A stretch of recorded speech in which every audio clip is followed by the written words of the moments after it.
Il-ħarba tal-Pele ġiet fi żmien fejn bħalissa l-amministrazzjoni tal-Ġustizzja qiegħda taħt kritika kontinwa minħabba l-mod li bieħed titmexxa mill-Ministeru ta' Karm Mifsud Bonnici. Fil-jiem li għaddew Charles Muscat il-Pips ħareġ mill-ħabs 10 snin qabel iż-żmien għax intqal li kellu kondotta tajba. Fl-istess żmien huwa ma tressaqx il-qorti dwar ġuri ta' traffikar ta' droga li ilu pendenti 9 snin.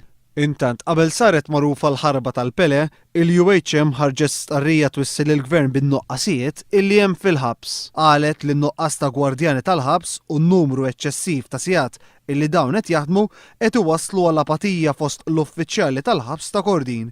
Konsegwenza tek, il-Union qalet li qed jieħdu laqat ta' rapporti dwar is-sitwazzjoni ħażina tal-uffiċjali fil-faċilità korrettiva ta' Kordin.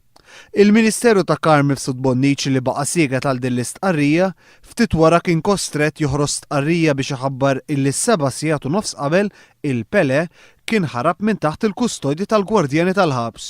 Il-kellim ewlieni tal-Partit Laburista Michael Falzon qal li l-attitudni tagħha bija riflessjoni tan-nuqqas ta' serjetà li biha qed jitmexxa il-qasam tal-ġustizzja u l-intern. Michael Falzon fakkar li l-Gvern informa lil pubbliku biss wara li l-każ kien żvelat fuq One News.